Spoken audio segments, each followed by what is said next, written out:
Hello, good morning to all students.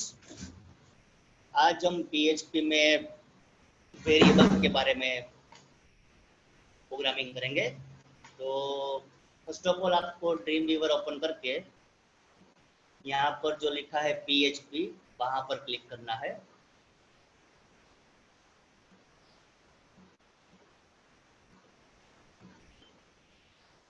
Next stage में आपको इसको मिनिमाइज करके जो जेम कंट्रोल है उसमें अपाचे की सर्विस स्टार्ट करनी है। माई एसक्यूएल मैंने स्टार्ट किया हुआ है, पर जब तक डेटाबेस में काम नहीं करेंगे तब तक उसको अगर आप स्टॉप कर दोगे तो भी चलेगा। नेक्स्ट आपको यहाँ पर जैसे पहले बताया था लोकल होस्ट लिखना है, तो जो जेम सर्वर है वो ओपन हो जाएगा।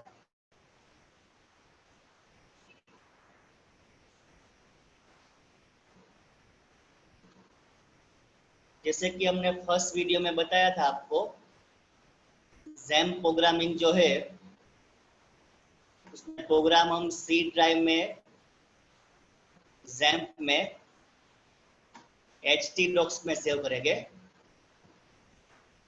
तो अभी उसका एक हम न्यू फोल्डर क्रिएट कर देते हैं।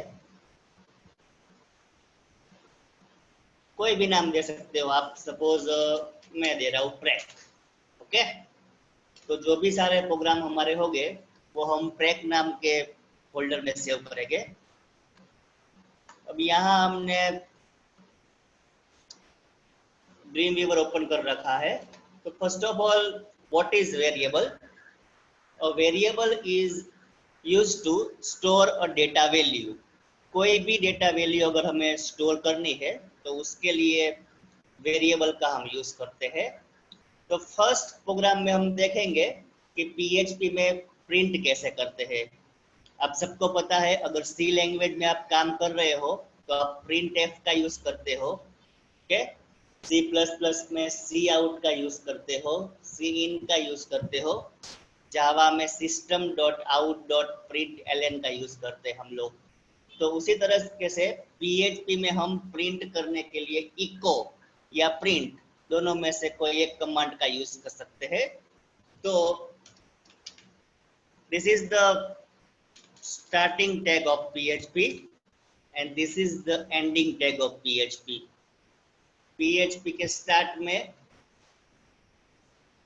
ये टैग आएगा और पीएचपी के एंड में ये टैग आएगा। इन बिटवीन जो भी प्रोग्रामिंग है वो हम यहाँ पर करेंगे। तो फर्स्ट हम सिंपल प्रिंट करते हैं। Suppose this is my first program. Okay, उसको हम सेव करते हैं। सेव का मैंने आपको बता दिया है कि कहाँ पर सेव करना है। सी ड्राइव में जेम, जेम में htdocs और प्रेक का फोल्डर है। पीएचपी प्रोग्राम का एक्सटेंशन जो होता है वो .php होता है। तो सपोज मैं यहाँ पर 1.php लिखता हूँ। क्लियर? अब इसको रन करने के लिए यहाँ पर आपको जो जेम्प लिखा हुआ है वो निकाल के आपके फोल्डर का नाम लिखना है। सपोज मेरे फोल्डर का नाम था प्रेक, तो प्रेक और प्रेक में 1.php। क्लियर? तो देखिए आउटपुट में ये आ गया, this is my first program. PHP में दूसरी बात ये है कि आप आपका जो HTML के कमांड है उसको एम्बेड कर सकते हैं। मीन्स कि पीएचपी के साथ में आप आपके जो HTML के कमांड है वो भी यूज कर सकते हैं। For example H1 complete, heading 1 देख लेते हैं। डन। तो पीएचपी के साथ में आपको HTML को कंबाइन करना है तो वो भी आप कर सकते हैं। नेक्स्ट सेकंड लाइन लिखते हैं। फॉर एग्जांपल लिखते हैं this is my second line. Okay, अब यहां से हम सेमीकोलन निकाल देते हैं। PHP पॉइंट ऑफ व्यू ऐसा है कि जो आपकी लास्ट लाइन होती है उसमें सेमीकोलन ऑप्शनल है, मीन्स कि आप सेमीकोलन करें या ना करें उसका आउटपुट पर कोई असर नहीं होता है। ये देख लीजिए, आउटपुट वही आएगा, this is my second line. Clear? तो ये था सिंपल इको का यूज। नेक्स्ट प्रोग्राम में हम वेरिएबल का यूज करेंगे।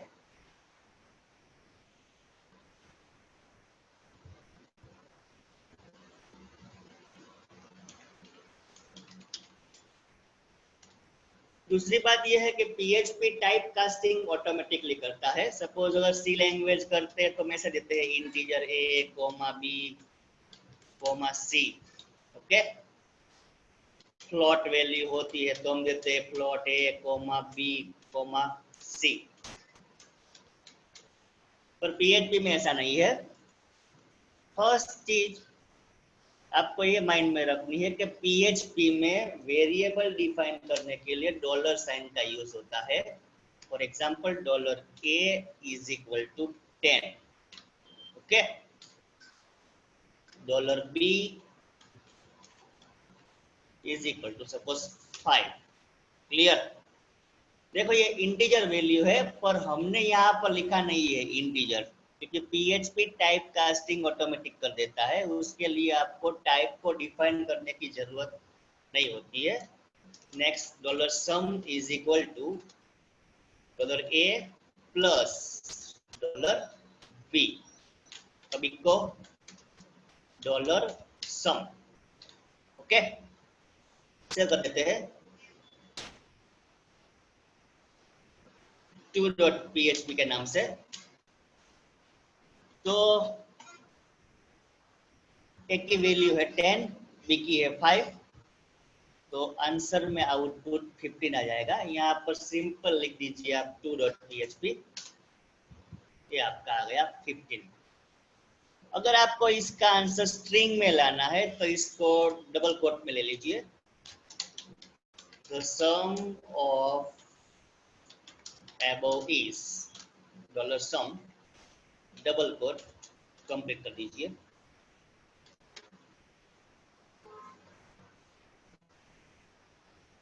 देख लीजिए आ गया, the sum of above is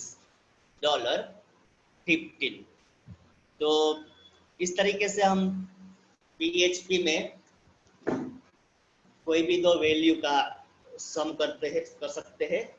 इसके अलावा आपको मल्टीप्लाई करना हो तो मल्टीप्लाई कर सकते हैं इसी प्रोग्राम में, डिवीजन भी कर सकते हैं, सब्सट्रैक्शन भी कर सकते हैं। अब नेक्स्ट देखिए आप, फॉर एग्जांपल मैं यहाँ लिखता हूँ 10.5। ओके, पहले ही बताया मैंने आपको कि PHP टाइप कास्टिंग ऑटोमेटिक करेगा, तो अब इसका आंसर फ्लोट में आएगा 20.5। रिफ्रेश कीजिए इसको, सॉरी 15.5 आंसर आएगा, 15.5। ओके, तो this is regarding the sum of a two value in PHP। Moving towards the next program in variable topic, जो हम ले लेते हैं लोकल वेरिएबल। इसी प्रोग्राम को कॉपी पेस्ट किया है मैंने अगले प्रोग्राम को ही। इनसाइड द फंक्शन और इनसाइड द प्रोग्राम जो वैल्यू हम डिफाइन करते हैं that we call is a local variable, और आउटसाइड द प्रोग्राम और आउटसाइड द फंक्शन जो डिफाइन करते हैं that we call is a global variable. Function ले लेते हैं, सपोज फंक्शन फ्रेक। ओके, यहाँ पर फंक्शन को हम स्टार्ट करेंगे, यहाँ पर हम फंक्शन को क्लोज करेंगे और क्लोज करने के बाद फंक्शन को कॉल कराएंगे। जब हम फंक्शन को कॉल कराते हैं तब सेमीकोलन रखना होता है, तो ये हो गया हमारा सेमीकोलन। ओके, आंसर तो वही आएगा 15.5। ओके, तो इनसाइड द फंक्शन मैंने डिफाइन किया है, that we called is a local variable, इसे हम लोकल वेरिएबल कहते हैं। और एक बात, अगर आपको यहाँ पर तीसरा वेरिएबल नहीं लेना है, सपोज ए या बी में से कोई एक लेना है तो भी आप ले सकते हैं, आउटपुट सेम आएगा। सपोज आप यहाँ पर ए लेते हैं, okay, dollar A is equal to A plus B, तो यहाँ पर भी आपको डॉलर ए कर देना है। सेव कर देते हैं लोकल डॉट ph। अब इसे रन करते हैं।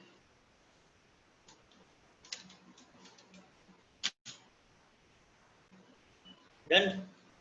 आउटपुट तो वही आएगा, कहा था मैंने आपको 15.5। वैल्यू चेंज करेंगे तो आंसर दूसरा आएगा। अभी हम आप सिंपल डायरेक्ट दे रहे हैं वैल्यू। नेक्स्ट टॉपिक में हम गेट और पोस्ट मेथड से यूजर कैसे इनपुट कराते हैं वैल्यू, वो प्रोग्रामिंग करेंगे, पर वो हम नेक्स्ट टॉपिक में सीखेंगे। ये देखिए आ गया 25। ओके, तो ये था हमारा लोकल वेरिएबल। लेक्चर के अंदर अगर किसी को भी कोई डाउट हो तो नीचे आप कमेंट बॉक्स में लिख सकते हैं। आपकी जो भी क्वेरी है उसका हम आंसर सॉल्व कराएंगे। इसके बाद वेरिएबल के टॉपिक में नेक्स्ट आता है global variable outside the function. Program वही ले लेते हैं। यहाँ की जो दो वैल्यू है वो आउटसाइड द फंक्शन। ग्लोबल का मतलब है पूरे प्रोग्राम में आप उस वैल्यू को यूज कर सकते हो, ग्लोबली डिफाइन कर सकते हैं। ठीक है, तो यहाँ पर dollar A is equal to 20 दिया है, dollar B is equal to 5। Function का नाम भी सेम रखा है हमने। पीएचपी में ग्लोबल वेरिएबल में वैल्यू को डिफाइन करने के लिए हमें ग्लोबल कीवर्ड का यूज करना होता है। ग्लोबल, यहाँ पर हम लिखेंगे global keyword, global dollar A dollar B. अब इसको हम सेव कर देते हैं ग्लोबल डॉट पीएचपी के नाम से। Okay, once again outside the function declare किया हुआ है हमने दो वैल्यू। यहाँ पर लिखा है global dollar A dollar P, global is a keyword. बाकी की जो मेथड है वो सेम की सेम जैसे कि हमने लोकल में किया था। आउटपुट वही आएगा 25 global dot php। done। the sum of above is 25।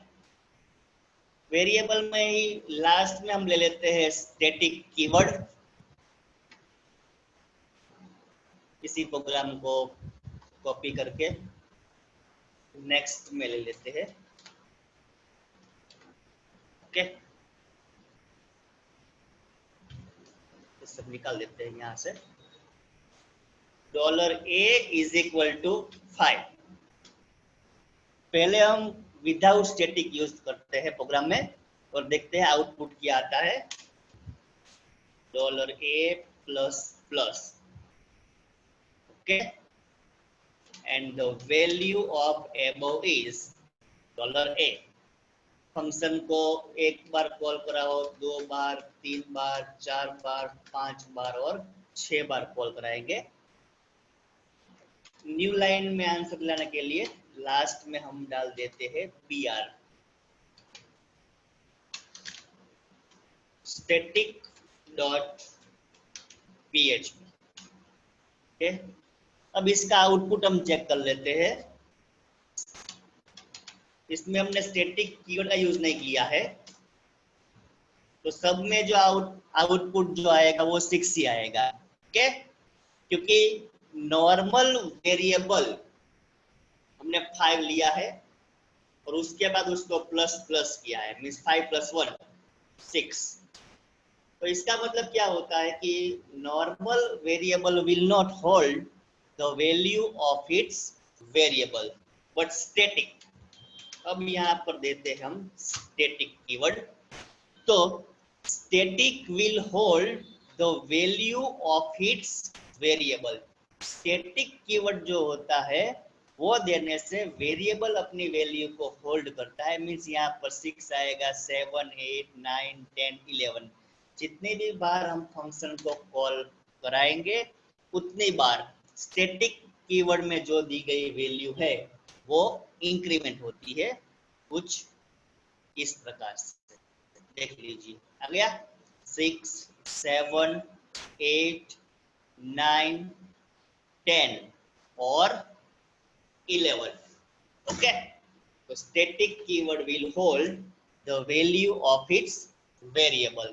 Normal variable will not hold the value of its variable. तो dear students, ये था हमारा चैप्टर नंबर 2 PHP वेरिएबल के बारे में। नेक्स्ट लेक्चर में हम पार्ट 3 PHP पार्ट 3 में गेट और पोस्ट मेथड से यूजर कैसे फॉर्म में वैल्यू इनपुट कराते हैं वो सीखेंगे। अगर इस टॉपिक में वेरिएबल के टॉपिक में आपको कोई भी डाउट हो तो आप नीचे कमेंट बॉक्स में लिख सकते हो। धन्यवाद, मिलते हैं फिर PHP चैप्टर नंबर 3 में। शुक्रिया।